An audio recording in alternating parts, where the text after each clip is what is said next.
A los 20 años, llegó a la Ciudad de México sin un peso en el bolsillo. A los 36, controlaba quién existía y quién desaparecía en la industria musical mexicana. A los 65, lo cancelaron de la noche a la mañana y su propio imperio lo abandonó como si nunca hubiera existido. A los 73, falleció solo en Acapulco, destruido por la hepatitis C, sin que ninguno de los artistas que lo temieron durante 3 décadas dijera una palabra. Su nombre era Raúl Velasco Martínez, pero México lo conoció como el hombre más poderoso del espectáculo latino. Y lo que hizo con ese poder durante 29 años fue un crimen que nadie pagó. Esta es la investigación que Televisa y la industria del entretenimiento mexicano enterraron durante 18 años.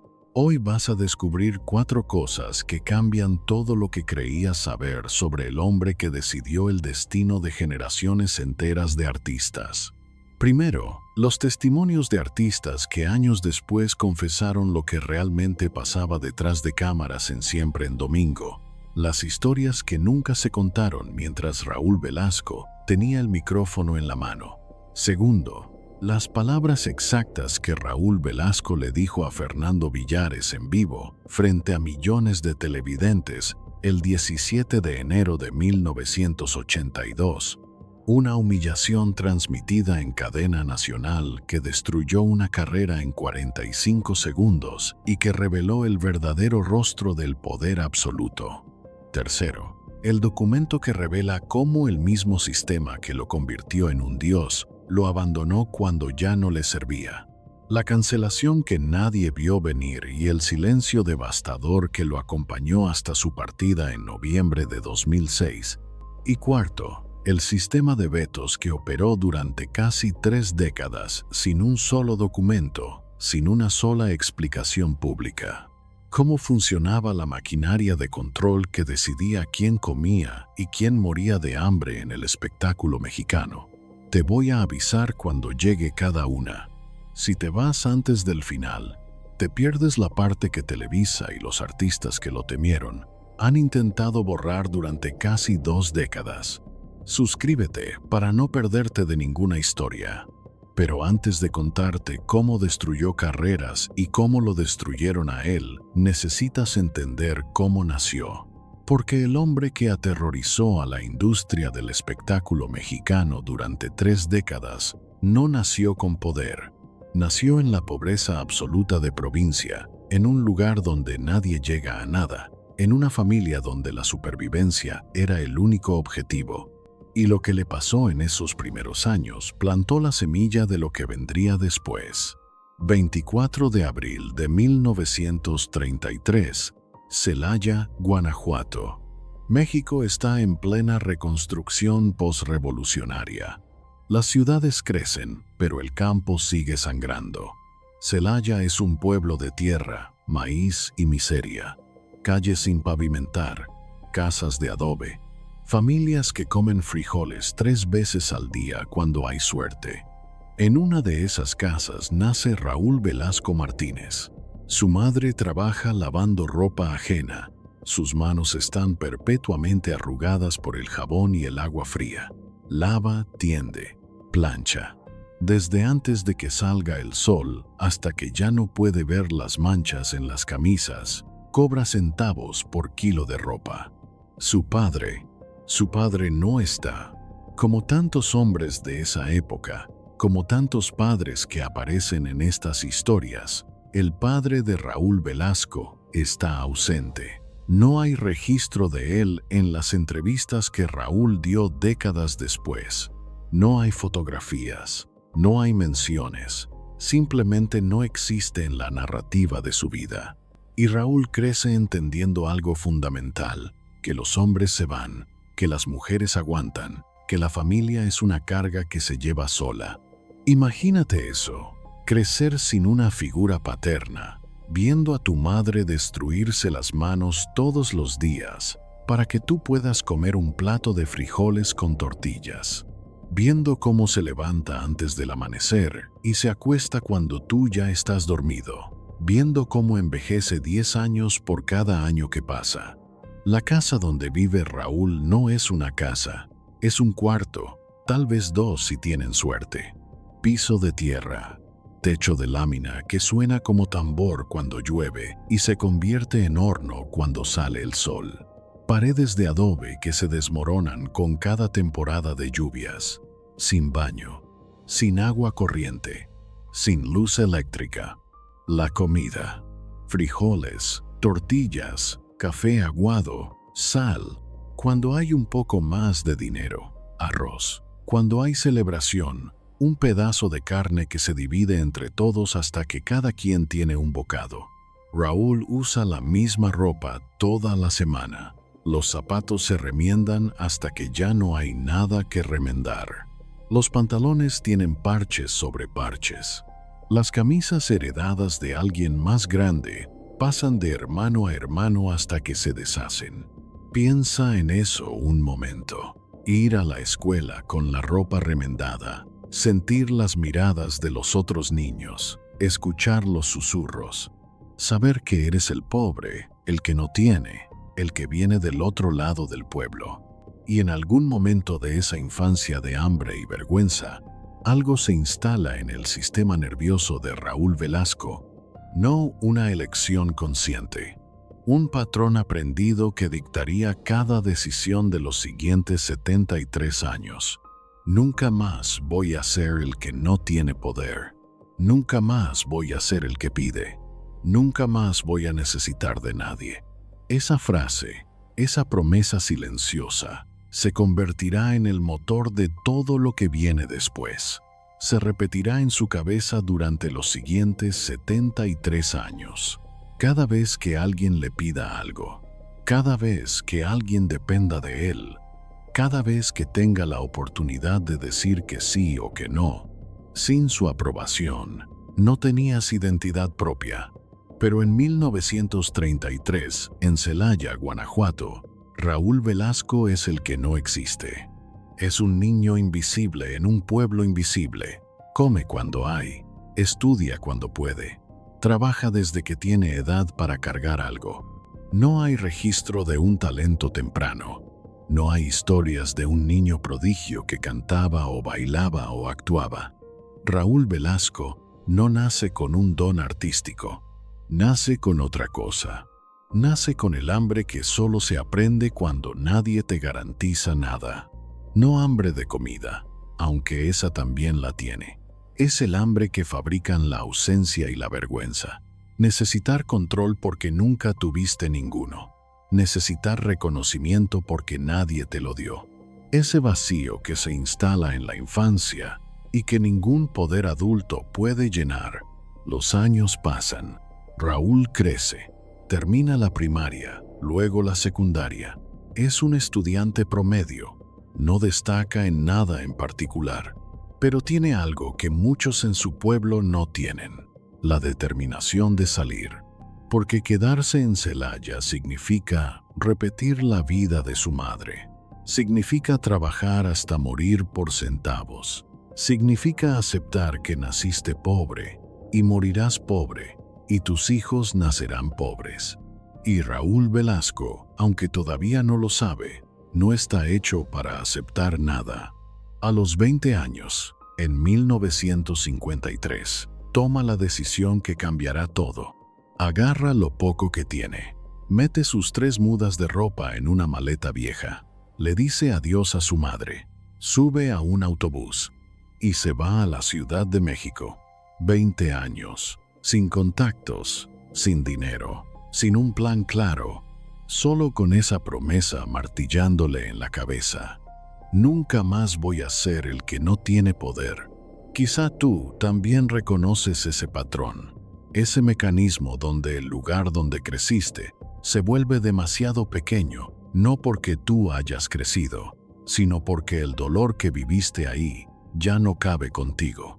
Raúl Velasco llega a la Ciudad de México en 1953 con 20 años y 0 experiencia.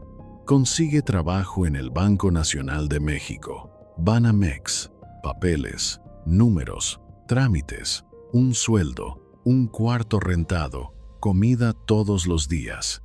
Pero trabajar en un banco cuando has construido tu identidad alrededor de no necesitar a nadie es una contradicción insostenible. Ve a sus compañeros de 40, 50, 60 años en los mismos escritorios, esperando la jubilación como salvación. Y se da cuenta, este no es el camino. Empieza a explorar. Ve los teatros, los cines, las estaciones de radio. Ve a gente que tiene algo que él no tiene, acceso, y descubre el entretenimiento, no como artista, como el que controla quién sube al escenario. Ese poder no envejece, ese poder crece. Deja Banamex, busca trabajo en medios, empieza desde abajo. Durante los años 60, trabaja en radio y televisión, aprende cómo funciona la industria desde adentro. Y aprende la lección más importante. En el entretenimiento mexicano, el poder no está en el talento, está en el acceso. Nunca más voy a ser el que no tiene poder. Y en 1969, a los 36 años, finalmente consigue lo que vino a buscar. Le ofrecen conducir un programa de variedades los domingos en Televisa, siempre en domingo. Nadie imagina que ese programa se convertirá en el Tribunal Supremo del Espectáculo Latino durante 3 décadas. A los 36 años, Raúl Velasco recibe una llamada que cambiará su vida y la de millones de artistas que ni siquiera han nacido todavía. Televisa necesita un conductor para un programa de variedades dominical, algo ligero, algo familiar, música, entrevistas, concursos. Nada revolucionario, solo entretenimiento para las familias mexicanas que se reúnen frente al televisor después de misa. Le ofrecen el puesto. Raúl acepta sin pensarlo 2 veces, porque él sabe algo que los ejecutivos de Televisa no saben todavía. Este no es solo un programa de entretenimiento, es una plataforma, y las plataformas, en las manos correctas, se convierten en imperios. El programa se llamará Siempre en Domingo. Se transmitirá en horario estelar, domingo por la tarde, cuando todo México está en casa, cuando las familias se sientan juntas, cuando no hay competencia porque el resto de los canales transmiten películas viejas o programas religiosos. Raúl Velasco entiende el poder de esa franja horaria antes de que nadie más lo haga. Entiende que quien controle los domingos, controla el entretenimiento mexicano, y ese quien será él. Pero lo que vino después fue mucho más poderoso de lo que cualquiera imaginaba, porque Raúl Velasco no solo conducirá un programa, construirá un sistema de control absoluto que sobrevivirá casi 3 décadas sin que nadie pueda romperlo. Televisa, Ciudad de México. El primer programa de Siempre en Domingo sale al aire sin grandes expectativas. Es un programa más, un experimento dominical. Nadie piensa que durará más de una temporada. Raúl Velasco se sienta frente a las cámaras. Traje oscuro, corbata impecable, sonrisa profesional. Presenta a los artistas, hace las entrevistas. Conduce los concursos. Es competente, nada más. No tiene el carisma de otros conductores. No es particularmente gracioso. No tiene presencia de galán. Pero tiene algo más valioso. Disciplina absoluta. Llega 3 horas antes que nadie. Revisa cada detalle del programa. Conoce el nombre de cada camarógrafo, cada técnico, cada asistente. Sabe exactamente qué va a decir en cada segmento. No improvisa. No deja nada al azar. Y los ejecutivos de Televisa notan algo. El programa funciona. Los ratings suben. Las familias sintonizan. Los anunciantes llaman. Siempre en Domingo se renueva para una segunda temporada, luego una tercera, luego una cuarta. Y en algún momento entre 1969 y 1975, algo cambia. El programa deja de ser un programa más. Se convierte en la plataforma, porque Televisa, en esos años, está consolidándose como el gigante absoluto de la televisión mexicana, y siempre en domingo se convierte en su programa insignia, el que más audiencia tiene, el que más dinero genera, el que define qué es popular y qué no. Y Raúl Velasco, el niño pobre de Celaya que llegó a la Ciudad de México sin un peso, de repente tiene en sus manos algo que nadie más tiene: el poder de decidir quién existe. Sin su aprobación no tenías identidad propia. Esa frase no existe todavía, pero el mecanismo ya está en marcha. Pero lo que vino después fue mucho más complejo de lo que el público imaginaba, porque desde afuera, siempre en domingo parece un programa alegre. Música, baile, sonrisas, familias felices viendo a sus artistas favoritos, pero detrás de cámaras se está construyendo algo muy diferente. Un sistema. Para entender cómo Raúl Velasco acumula poder, necesitas entender cómo funciona la industria musical mexicana en los años 70. No hay internet, no hay redes sociales, no hay YouTube, no hay forma de que un artista llegue directamente a su público. Si quieres que la gente te conozca, necesitas una de tres cosas: radio. Pero las estaciones de radio están controladas por las mismas empresas que controlan la televisión. Conciertos. Pero para llenar un auditorio, necesitas ser conocido primero. Televisión. Y en México, televisión significa Televisa. Y Televisa, los domingos, significa Raúl Velasco. Entrar a Siempre en Domingo significa existir. No entrar significa desaparecer. Raúl Velasco lo sabe y convierte ese conocimiento en poder. Los artistas empiezan a hacer cola, literalmente, filas de managers, representantes, productores, esperando afuera de las oficinas de Televisa con maquetas, demos, fotos, currículums, todos rogando por lo mismo. 5 minutos en Siempre en Domingo. 5 minutos que pueden cambiar una carrera. Y Raúl Velasco se sienta detrás de su escritorio y decide: sí, no, quizá, después, nunca. No hay criterios claros, no hay formularios, no hay proceso transparente. Es totalmente arbitrario. Y eso, precisamente eso, es lo que hace el sistema tan poderoso.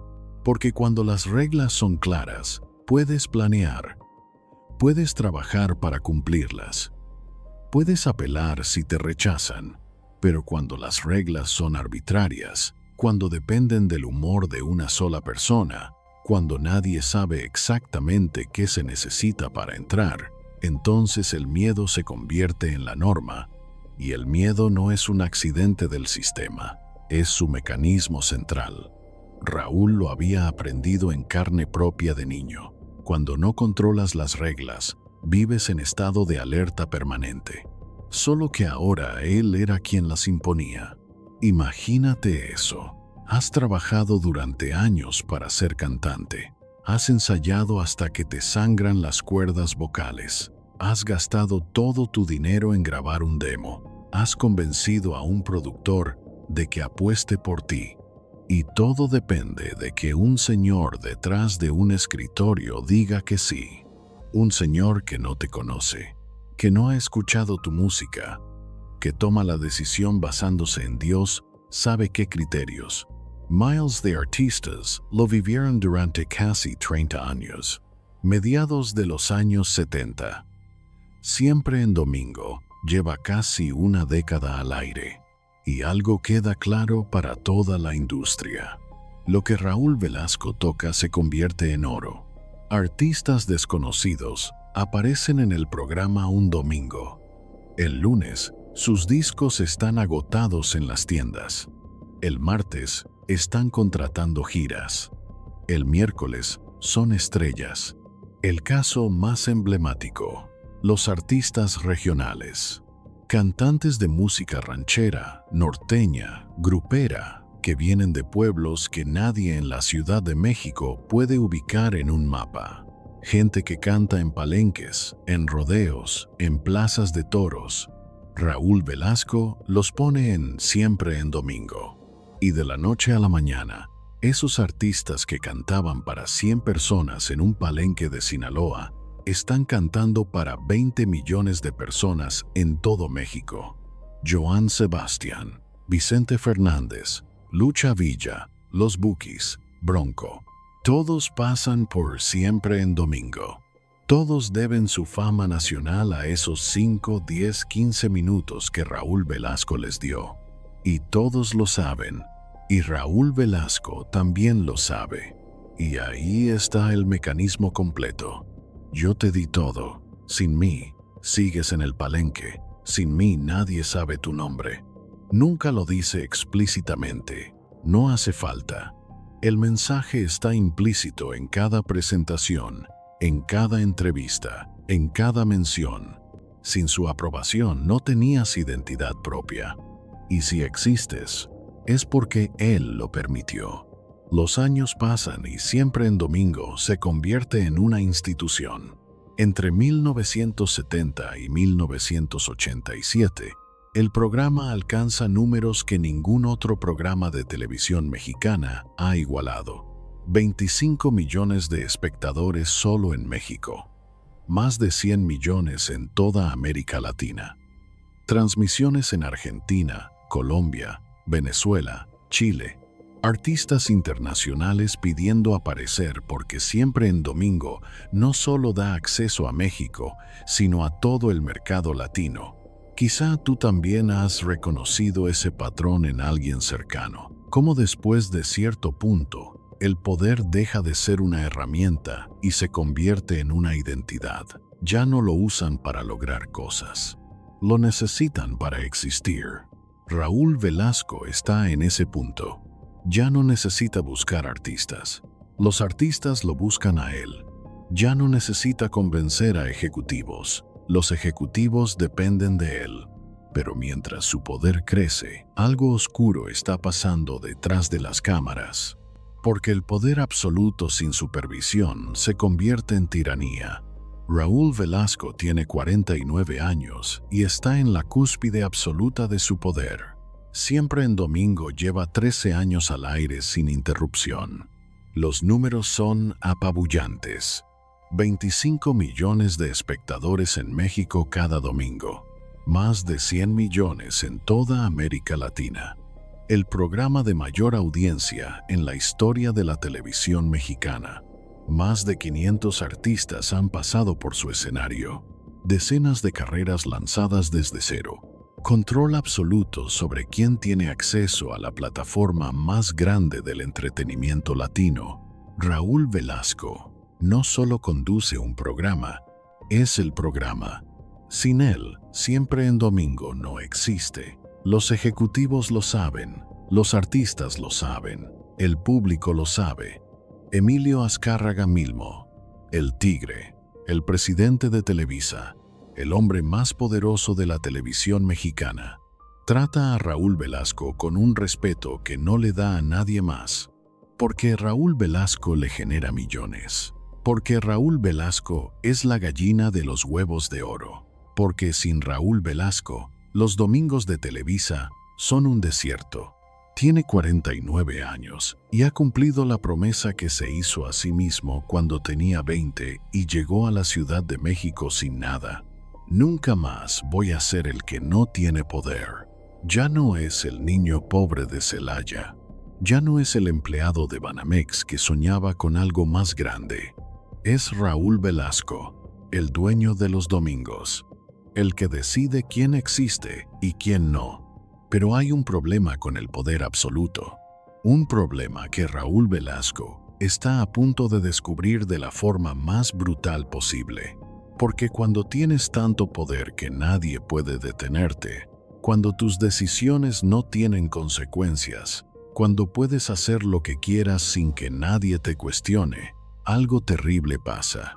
Pierdes el límite entre usar el poder y abusar de él. Y lo que pasó el 17 de enero de 1982 reveló exactamente hasta dónde había llegado ese abuso. Atención, porque aquí llega la primera de las 4 cosas que la industria del entretenimiento mexicano prefiere que olvides sobre Raúl Velasco. 17 de enero de 1982. Siempre en domingo se transmite en vivo como cada semana. Millones de familias mexicanas están frente al televisor. Es domingo por la tarde. El ritual de siempre. Ese día hay un concurso de talento. Varios cantantes compitiendo. Uno de ellos es Fernando Villares, conocido artísticamente como El Zorro. Fernando tiene 28 años. Ha estado trabajando durante años para llegar hasta aquí. Ha cantado en bares, en fiestas, en cualquier lugar que le paguen algo. Es bueno, tiene voz, tiene carisma, tiene todo lo que se necesita para triunfar. Solo necesita una oportunidad. Y ese domingo, en Siempre en Domingo, tiene esa oportunidad. Canta, lo hace bien, el público aplaude, los jueces deliberan, y entonces Raúl Velasco toma el micrófono. Aquí viene lo primero que te prometí. Lo que Raúl Velasco hace a continuación será recordado como uno de los momentos más crueles de la televisión mexicana. Descalifica a Fernando Villares en vivo. No después del programa, no en privado, no con una explicación coherente. Lo descalifica en vivo, frente a millones de personas, humillándolo de una forma que no tiene justificación artística ni profesional. Las palabras exactas varían según las fuentes, pero el mensaje es claro. Fernando Villares no cumple con los estándares. No puede continuar. Está fuera. Fernando está en el escenario. Las cámaras lo enfocan. Su rostro pasa de la confusión a la vergüenza. Intenta decir algo. Raúl Velasco no le da oportunidad. Corte a comerciales. Piensa en eso un momento. Has trabajado durante años para llegar a ese escenario. Has ensayado hasta quedarte sin voz. Has gastado todo tu dinero en el traje que llevas puesto. Has traído a tu familia para que te vea triunfar. Y en 45 segundos, frente a 25 millones de personas, te destruyen. No con crítica constructiva, no con una evaluación profesional, con humillación pública. Y lo peor, no puedes defenderte. No tienes micrófono, no tienes poder. Solo puedes bajar del escenario con la cola entre las patas mientras millones de personas te miran. Amparo Rubín, manager de Fernando Villares, contará años después que esa noche cambió la vida de Fernando para siempre, que nunca se recuperó del golpe, que su carrera acabó ese domingo, que el talento no importó, que la preparación no importó, que nada importó excepto el capricho de un hombre con micrófono. Sin su aprobación, no tenías identidad propia. Y ese día, frente a todo México, Raúl Velasco decidió que Fernando Villares no existía. Pero aquí está lo verdaderamente revelador. No hubo consecuencias. Cero. Los ejecutivos de Televisa no dijeron nada. Los medios no cuestionaron nada. El público no protestó, porque en 1982 Raúl Velasco es intocable. Y todos lo saben. Los artistas que vieron esa transmisión entendieron el mensaje perfectamente. Esto es lo que pasa cuando no le caes bien a Raúl Velasco. Esto es lo que pasa cuando lo contradices. Esto es lo que pasa cuando te sales de la línea. Te destruye en vivo, frente a millones, y nadie hace nada. La historia de Fernando Villares es solo la que quedó grabada, la que se transmitió en vivo, la que no se pudo borrar. ¿Cuántas otras historias similares pasaron detrás de cámaras? ¿Cuántos artistas fueron humillados en privado? ¿Cuántas carreras se destruyeron antes de empezar porque Raúl Velasco decidió que no? No hay registro. No hay documentos, no hay archivo, Solo están las historias que los artistas contaron años después, cuando Raúl Velasco ya no tenía poder para lastimarlos. Quizá tú también reconoces esa experiencia, cuando alguien con más poder que tú te convirtió en su mecanismo de demostración pública, donde tú no eras una persona, eras el mensaje que quería mandar. Y el mensaje era: yo puedo, y tú no puedes detenerme. Es una de las experiencias más devastadoras que un ser humano puede vivir, y Fernando Villares la vivió frente a 25 millones de personas. Su nombre desapareció de la industria. No hay registros de más presentaciones en televisión. No hay discos. No hay giras. El Zorro falleció ese domingo de enero, y Raúl Velasco siguió conduciendo como si nada hubiera pasado, porque para él no había pasado nada. Era solo otro artista, otro nombre, otro que no cumplió con sus estándares invisibles, arbitrarios, imposibles de predecir. Sin su aprobación, no tenías identidad propia, y Fernando Villares dejó de existir. Pero eso no era todo. Lo que vino después fue aún más revelador, porque el caso de Fernando Villares no fue un incidente aislado, fue el sistema operando exactamente como estaba diseñado, con crueldad, sin supervisión, sin consecuencias. Y ese sistema seguiría operando durante 16 años más. Los días siguientes a esa transmisión, la industria musical mexicana procesó el mensaje. No hubo declaraciones públicas, no hubo comunicados de prensa, pero todos entendieron. Los managers empezaron a advertir a sus artistas: no contradigas a Raúl, no llegues tarde, no improvises, haz exactamente lo que te dice. Los productores empezaron a filtrar aún más quién podía siquiera intentar llegar a Siempre en Domingo. Mejor no arriesgarse a que Raúl se enoje. Y los artistas aprendieron a tener miedo. No miedo escénico, miedo real. Miedo a ser destruidos frente a millones. Porque el poder de Raúl Velasco no estaba en lo que hacía cuando las cosas salían bien.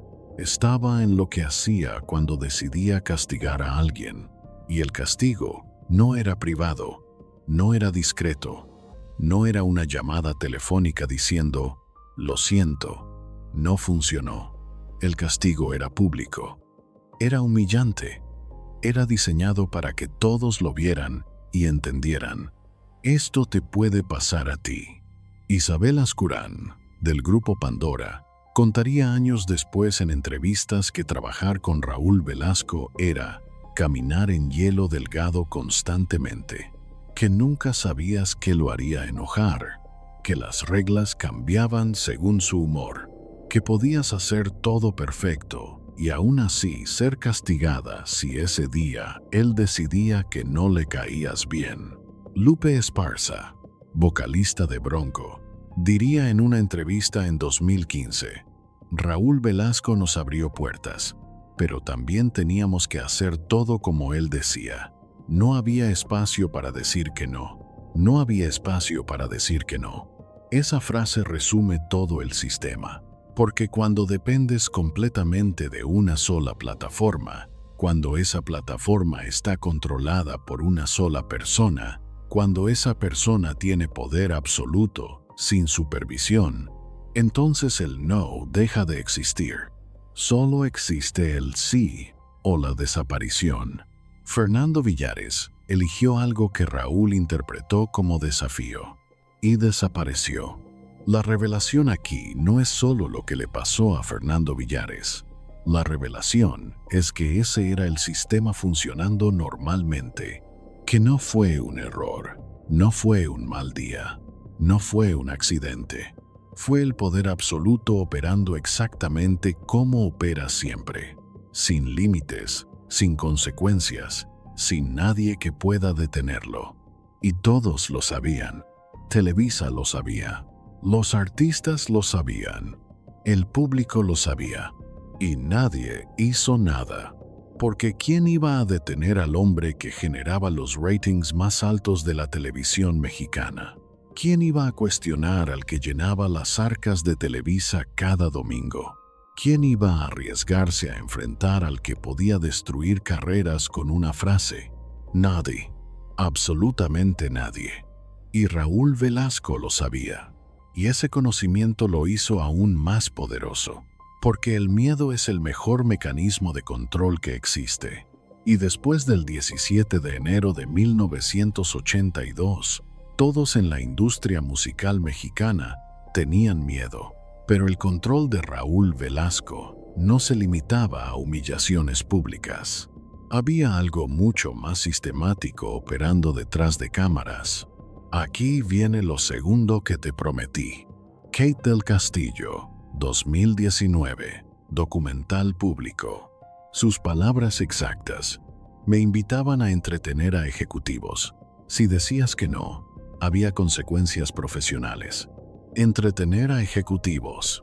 No lo dijo en secreto, lo dijo en cámara, en un documental que millones vieron. Y no fue la única. Alejandra Ábalos confirmó públicamente que existía un sistema de invitaciones especiales para actrices jóvenes. Dijo que había precios específicos, hasta $1.000.000 en los años 80. $1.000.000.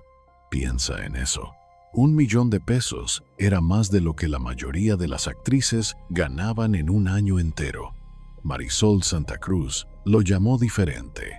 Invitaciones para ser dama de compañía. El favoritismo laboral estaba directamente relacionado. Dama de compañía. Y la frase más devastadora, el favoritismo laboral estaba directamente relacionado. Eso significa que, si participabas, conseguías mejores papeles, más apariciones en Siempre en Domingo. Si no participabas, te quedabas invisible. Mario Lafontaine, productor de Televisa durante 28 años, resumió todo el sistema en 5 palabras que dijo públicamente. El burdel más grande de México. Así llamó a Televisa. En público, en entrevista grabada. Y agregó, el sistema era conocido internamente. Todo el mundo sabía. Todo el mundo sabía. Los productores sabían. Los directores sabían. Los ejecutivos sabían. ¿Y Raúl Velasco?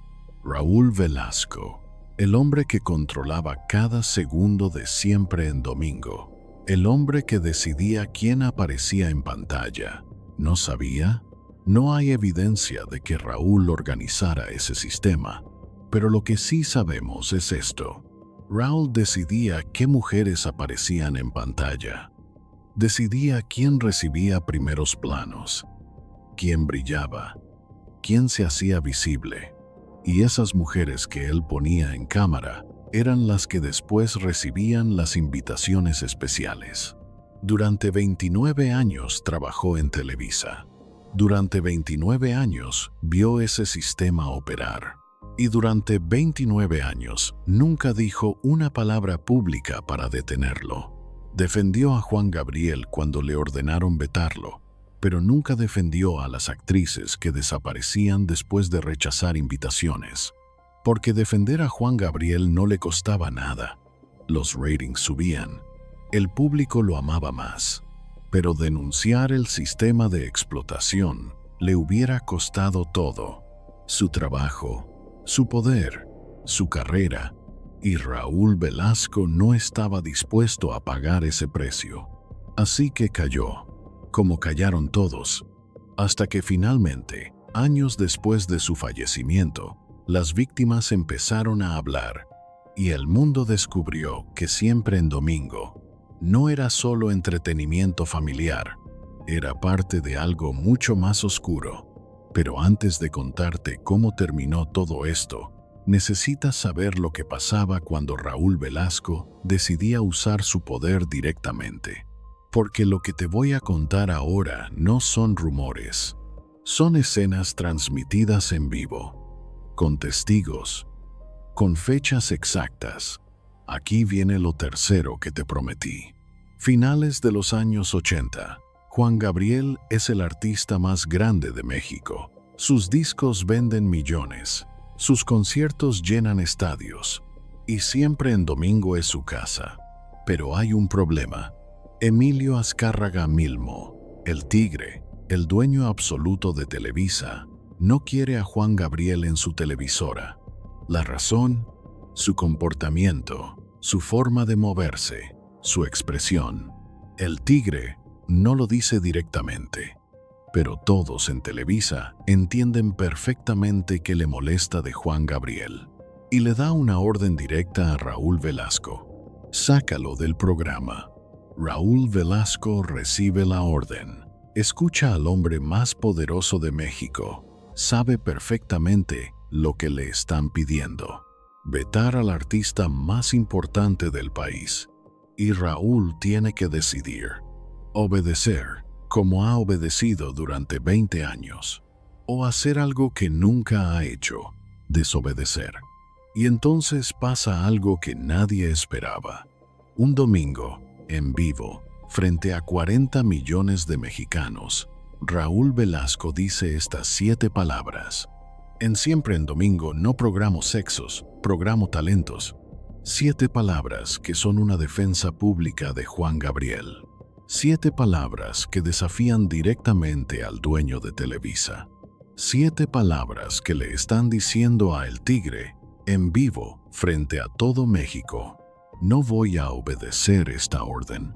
Juan Gabriel siguió en el programa durante años, y cuando finalmente dejó de aparecer, no fue por orden de Raúl. Fue decisión del propio Juan Gabriel. Y cuando le preguntaron por qué, Juan Gabriel dijo públicamente: Televisa no me vetó, yo veté a Televisa. Pero, aunque Raúl defendió a Juan Gabriel, algo se rompió ese día. La relación con el Tigre nunca fue la misma. Y cuando el Tigre falleció en 1997, Raúl ya no tenía protector. Solo tenía enemigos y deudas, y un legado de humillaciones a punto de volverse en su contra, porque mientras defendía a Juan Gabriel en público, seguía permitiendo que otras cosas pasaran en privado, y seguía usando su poder para humillar a quien quisiera. México cambia de piel. Hay nuevas caras, nuevos ritmos, nuevas niñas convertidas en ídolos. Thalía aparece como solista con el tipo de brillo que debería ser intocable. Pero la intocabilidad no existe cuando la cámara pertenece a otro. Velasco la mira y lanza una etiqueta que parece broma, pero que queda clavada como un alfiler. Corrientota. Una palabra. Una sola palabra que lo contiene todo: clase, desprecio, jerarquía. Thalía tenía 18 años, una adolescente, y el hombre más poderoso de la televisión mexicana la insultó frente a todo el país. Isabel Lascurain de Pandora estaba en un avión cuando Raúl Velasco se le acercó. Frente a todos los pasajeros, le dijo: si no bajas de peso, no vuelves a salir en televisión. En un avión, en público, como si su cuerpo fuera algo que él tuviera derecho a juzgar.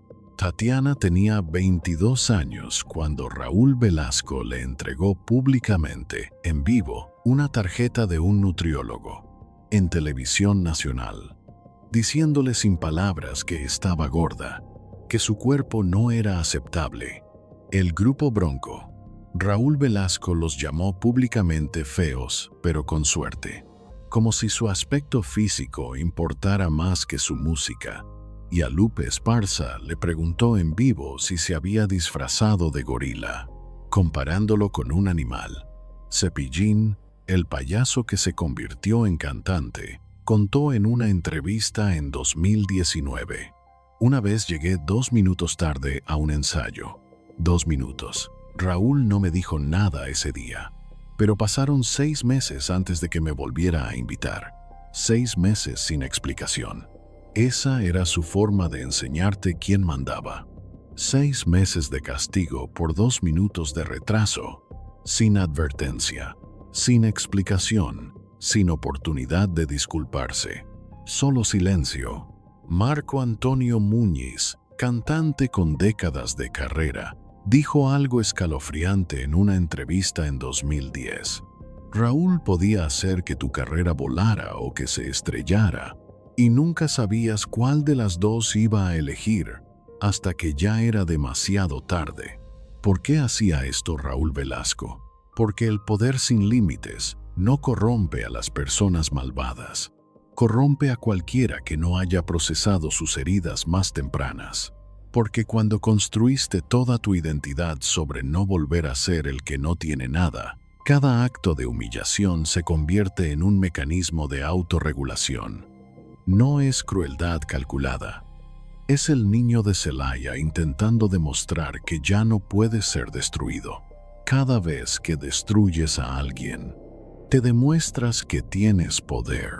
Cada vez que humillas a alguien en público, te recuerdas que ya no eres el que puede ser humillado. Cada insulto es una forma de decir, yo soy el que manda.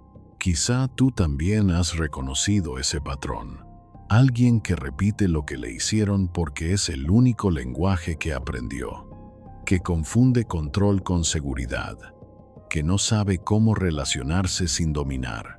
El dolor no se transmite con palabras. Se transmite con comportamientos aprendidos.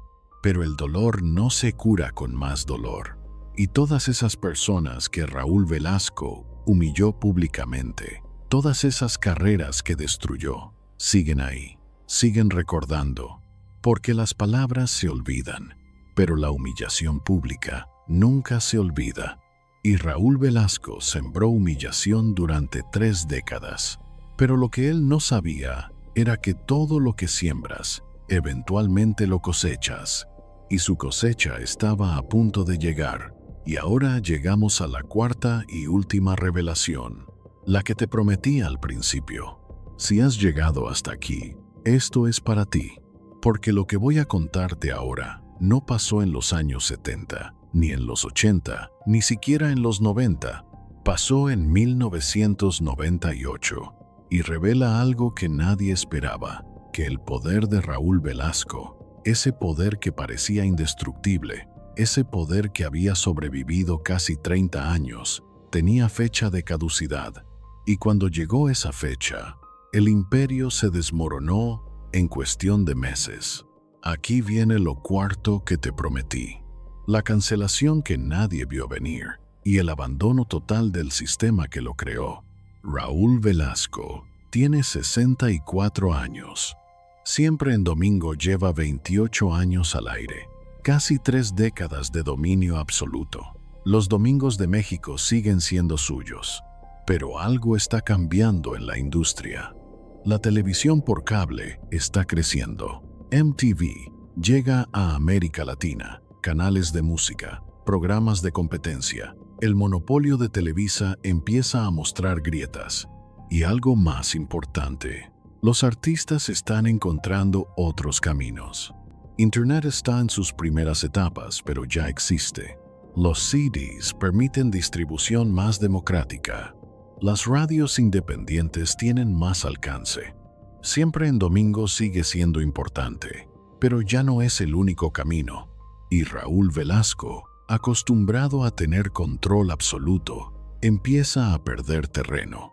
Pero el golpe real no viene de la competencia, viene de su propio cuerpo. A Raúl Velasco le diagnostican hepatitis C. La enfermedad avanza rápido. Su hígado está fallando. Los médicos le dan opciones. Tratamiento agresivo, cambios radicales en su estilo de vida, retiro inmediato.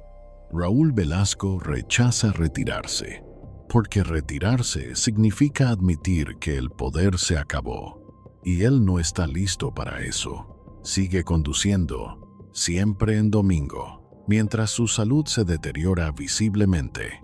Pierde peso. Su piel toma un tono amarillento. Su energía disminuye. Las cámaras empiezan a notarlo. El público empieza a notarlo. Y los ejecutivos de Televisa empiezan a tener conversaciones privadas. ¿Cuánto tiempo más puede seguir? ¿Deberíamos buscar reemplazo? ¿Qué hacemos cuando ya no pueda continuar?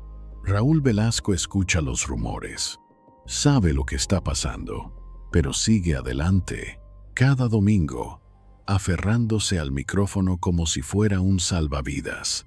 Abril de 1998. Televisa toma una decisión. Cancelan Siempre en Domingo. No hay gran anuncio. No hay homenaje especial. No hay despedida emotiva. Simplemente les informan a Raúl Velasco que el programa terminará al final de la temporada. 28 años. 456 emisiones. Miles de artistas. Millones de espectadores. Y termina con una notificación corporativa fría. Piensa en eso un momento. Has construido el programa más exitoso en la historia de la televisión mexicana. Has generado millones de dólares para la empresa. Has sido la cara de Televisa durante casi 3 décadas. Y cuando tu salud falla, cuando ya no les sirves, te cancelan como se cancela cualquier programa que ya no da números. Sin ceremonia, sin agradecimiento especial, sin reconocimiento del legado. Solo. Se acabó. Gracias por todo. Adiós. La última emisión de Siempre en Domingo se transmite en abril de 1998. Raúl Velasco se despide del público. Intenta mantener la compostura. Su voz tiembla. Su cuerpo está visiblemente enfermo. Dice algunas palabras sobre la trayectoria del programa, sobre los artistas, sobre el público fiel. Corte a negro.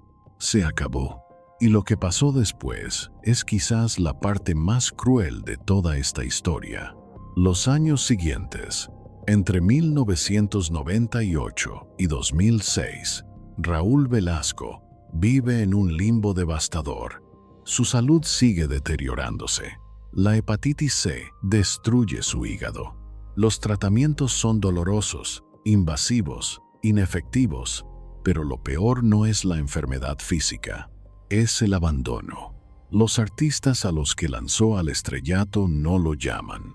Los ejecutivos de Televisa que se beneficiaron de su trabajo durante décadas no lo visitan. Los medios que lo adularon durante 28 años dejan de mencionar su nombre. El hombre que decidió quién existía y quién no durante 3 décadas, de repente descubre lo que significa no existir. Sin su aprobación, no tenías identidad propia, pero ahora la frase se invierte. Si el sistema no te quiere, no existes. Y el sistema ya no quiere a Raúl Velasco. Intenta generar proyectos. Propone nuevos programas. Ofrece su experiencia como consultor. Televisa no responde. Busca espacios en otros canales. Toca puertas. Hace llamadas. Nadie está interesado, porque en el entretenimiento, como en pocas industrias, solo importas mientras generas dinero. Cuando dejas de ser rentable, cuando tu salud te hace poco confiable, cuando tu era ya pasó, desapareces. No importa cuánto hayas dado, no importa cuántos años de servicio, no importa el legado, solo importa el presente, y en el presente, Raúl Velasco ya no sirve. Los últimos años de su vida los pasa mayormente en Acapulco. Solo. Su familia está con él. Pero el mundo del entretenimiento, ese mundo que fue toda su vida durante 40 años, lo ha olvidado completamente. No hay homenajes mientras está vivo. No hay reconocimientos especiales. No hay llamadas de colegas preguntando cómo está. Solo silencio.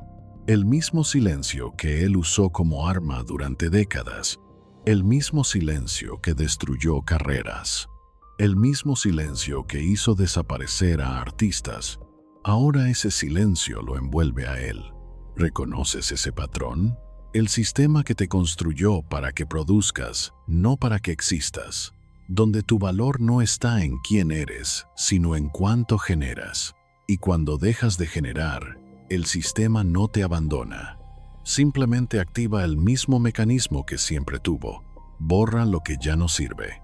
Raúl Velasco lo descubre de la forma más brutal posible.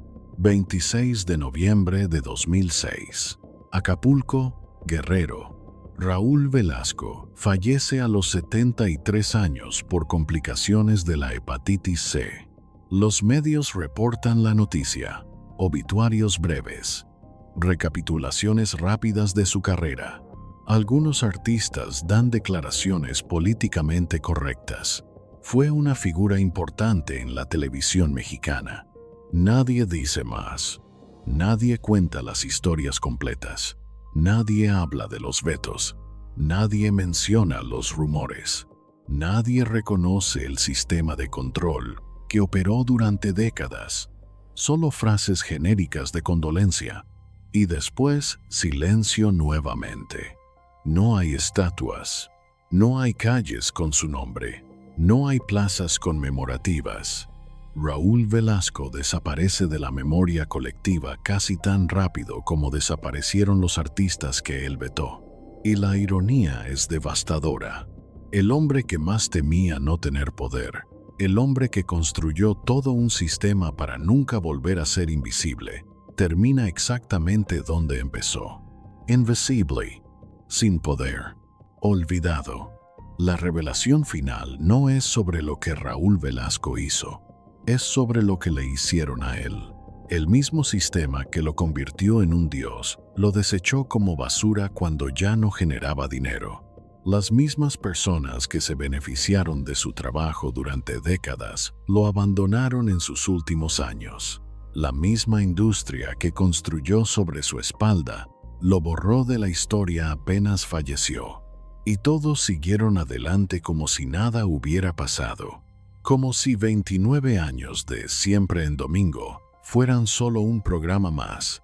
Como si Raúl Velasco fuera solo otro conductor reemplazable. Esa es la cuarta revelación. Que el poder es una ilusión.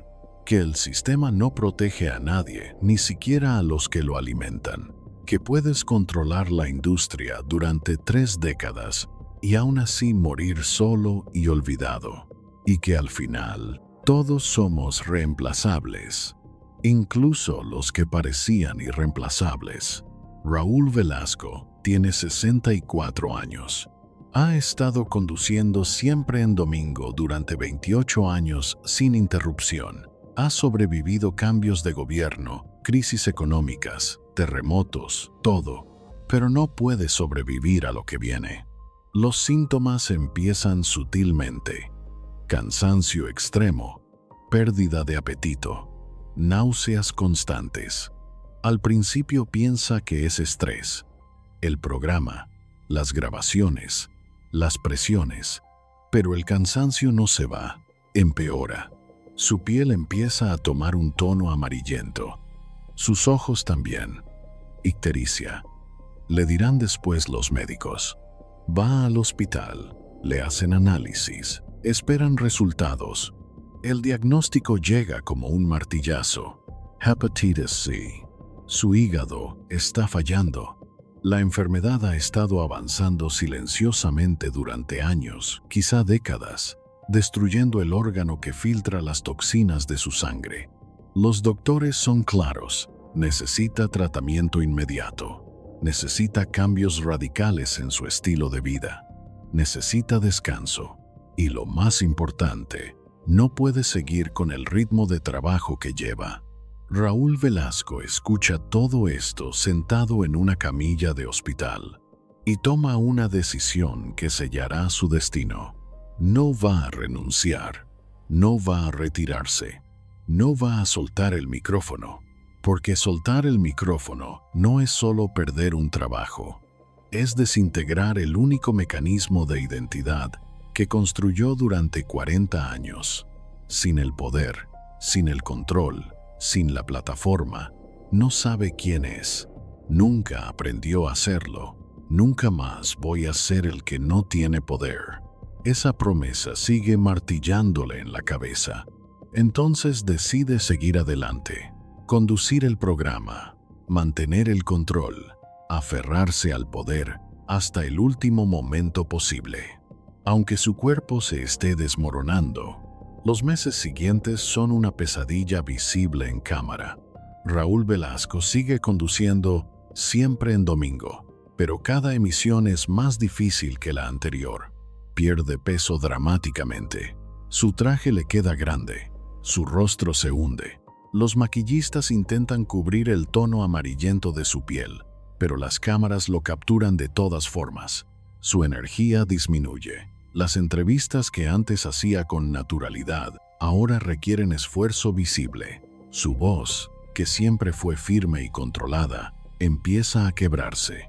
El público lo nota. Las cartas empiezan a llegar. ¿Qué le pasa a Raúl? Se ve muy mal. Está enfermo. Televisa no da explicaciones públicas, pero internamente, las conversaciones están pasando.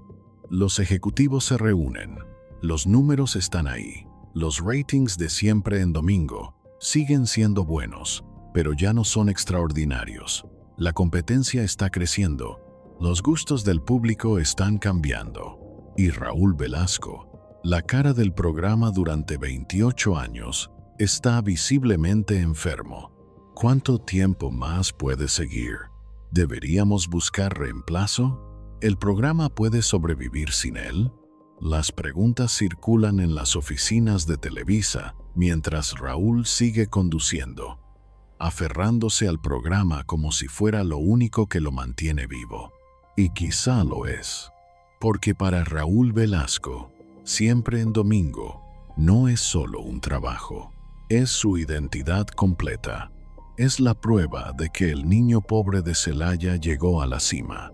Es el poder que prometió nunca volver a perder. Perder el programa es perder la única versión de sí mismo que conocía. Abril de 1998. Los ejecutivos de Televisa toman la decisión final.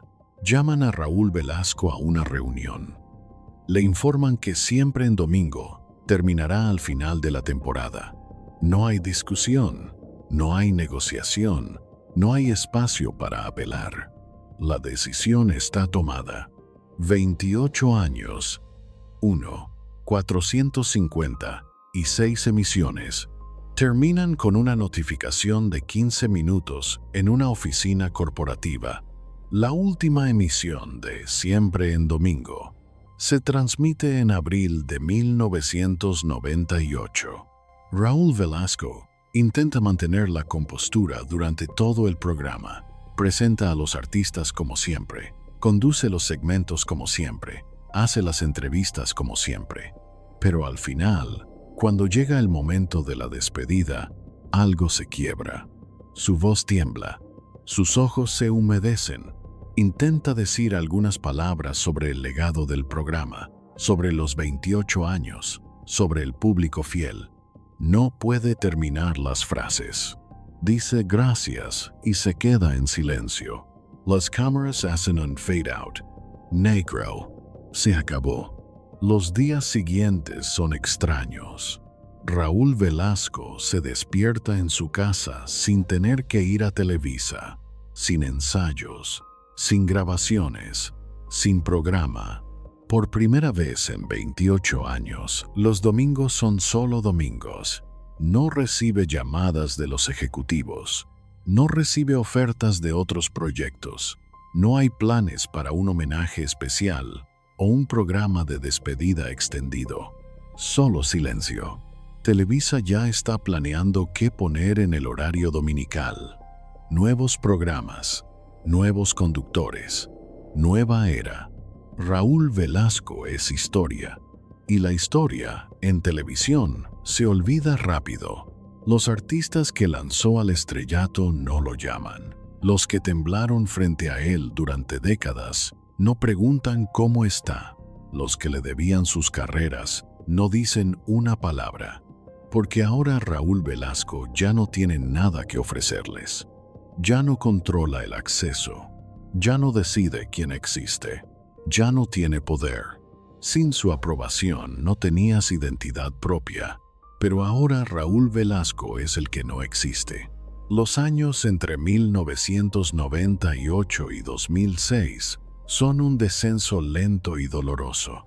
La hepatitis C sigue destruyendo su hígado. Los tratamientos son agresivos: quimioterapia, medicamentos experimentales, transfusiones. Nada funciona. Su cuerpo se deteriora mes tras mes, pierde más peso, su piel se vuelve más amarilla, su energía desaparece casi por completo. Hay días que no puede levantarse de la cama, hay semanas que no sale de su casa. Pero lo que lo destruye más que la enfermedad es el abandono. El hombre que fue adorado por millones, que recibió premios y reconocimientos, que tuvo a la industria completa a sus pies, ahora vive en un silencio absoluto. No hay llamadas de colegas. No hay visitas de ejecutivos de Televisa. No hay entrevistas en otros programas preguntando por su opinión sobre la industria actual. Simplemente dejó de importar.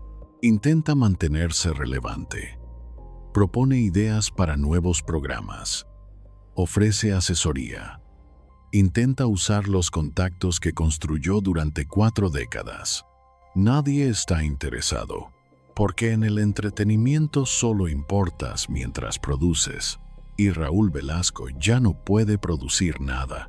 Se muda a Acapulco, lejos de la Ciudad de México, lejos de Televisa, lejos de todo lo que fue su vida durante 40 años. Pasa sus días en una casa frente al mar, viendo el océano, recordando lo que fue. El contraste es devastador. El hombre que controló la industria musical mexicana durante 3 décadas ahora no controla ni su propio cuerpo. El hombre que decidió quién comía y quién no ahora apenas puede comer. El hombre que hizo desaparecer a cientos de artistas ahora es el que desapareció. Hoy, mientras escuchas esta historia, Raúl Velasco lleva 18 años fallecido. Falleció el 26 de noviembre de 2006 en Acapulco, Guerrero, a los 73 años, por complicaciones de la hepatitis C que lo persiguió durante casi una década. Su funeral fue discreto. Familia cercana, algunos amigos, algunos colegas que sintieron la obligación de aparecer. Graham. Los artistas que lo temieron durante décadas enviaron condolencias genéricas. Televisa emitió un comunicado breve. Los medios reportaron la noticia y siguieron adelante. No hay estatuas de Raúl Velasco en Ciudad de México. No hay calles con su nombre. No hay plazas conmemorativas. No hay programas especiales recordando su legado. Siempre en domingo se recuerda como un fenómeno cultural, pero Raúl Velasco como persona ha sido borrado casi por completo. Y la ironía es brutal. Ya no puede cantar las canciones que lo hicieron famoso porque nunca cantó. Ya no puede conducir el programa que construyó porque ya no está. Ya no puede controlar a nadie porque el poder se evaporó el día que Televisa decidió que ya no era rentable. Pero su legado sigue vivo de una forma retorcida. Cada vez que un ejecutivo de televisión abusa de su poder, cada vez que un productor veta a un artista sin explicación, cada vez que alguien con acceso a una plataforma decide quién merece ser visto y quién no, el sistema que Raúl Velasco perfeccionó sigue operando. Solo cambió de nombre. Y esa, quizá, es la parte más triste de toda esta historia, que Raúl Velasco falleció. Pero el monstruo que creó sigue vivo. Recapitulemos esta historia en números fríos. 1933. Nace en Celaya, Guanajuato, en pobreza absoluta. 1953. Llega a Ciudad de México sin nada. Descubre que el poder está en controlar el acceso. 1969. Comienza siempre en domingo y construye el sistema de control más absoluto del entretenimiento mexicano. 1982. Humilla públicamente a Fernando Villares, destruyendo su carrera en 45 segundos. 1997. Hepatitis C. Se niega a renunciar. 1998. Televisa cancela el programa. 28 años. 1. 456 emisiones. Es abandonado. 2006. Fallece solo en Acapulco, olvidado por la industria que dominó. Cero reconocimiento después de su partida. Cero consecuencias por los abusos. Cero justicia para los artistas vetados. ¿Es esto una maldición? No. Es el resultado inevitable de un sistema que permite poder absoluto sin supervisión, sin consecuencias, sin límites. Lo que esta historia revela no es que Raúl Velasco era un villano que eligió el mal. Revela algo más incómodo y más difícil de ignorar. Las heridas que no se procesan no desaparecen. Se convierten en patrones que se repiten hacia afuera. Raúl Velasco no nació cruel. Le enseñaron desde niño que el poder es lo único que protege, que el control es lo único que garantiza seguridad, que necesitar a alguien es el principio de tu destrucción. Llegó a la Ciudad de México con el mecanismo que aprendió en Celaya. El que domina no puede ser dominado. El que humilla no puede ser humillado. El que decide no puede ser descartado. Y lo ejecutó durante 40 años. Construyó el programa más exitoso de la televisión mexicana. Lanzó carreras. Creó entretenimiento que millones amaron. Pero nadie interrumpió el patrón. El sistema no lo detuvo porque el patrón le era útil. Televisa valoraba el resultado, no el costo que otros pagaban por él. Y el patrón creció hasta que no tuvo límite. Raúl Velasco tenía todo lo que el mundo considera éxito: fama, poder, influencia, dinero, respeto, pero nunca tuvo lo que el éxito no puede darte. Nunca aprendió que el control que más necesitaba no era sobre los demás, era sobre la herida que cargó desde Celaya y que nunca dejó que nadie tocara. Lo que el mundo llama tiranía tiene un nombre más exacto: un patrón de supervivencia que nunca fue cuestionado. No es una justificación, es un diagnóstico. Y la diferencia importa, porque entender el mecanismo no absuelve a quien lo repite, pero sí nos obliga a hacernos la pregunta correcta. ¿Por qué nadie lo detuvo durante 29 años? ¿Por qué Televisa permitió que una sola persona tuviera tanto control? ¿Por qué los artistas que sabían lo que pasaba nunca hablaron mientras él tenía poder? Las respuestas son incómodas pero necesarias.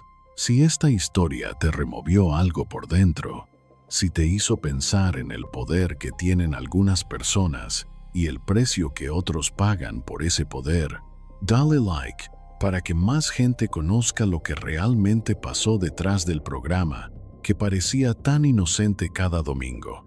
Comparte este video con alguien que creció viendo Siempre en Domingo, sin saber la historia completa. La próxima semana vamos a hablar de otro gigante de la televisión mexicana que construyó un imperio y lo perdió todo de la forma más inesperada. Alguien que tenía tanto poder que parecía intocable, hasta que descubrió que nadie es intocable. Nos vemos ahí.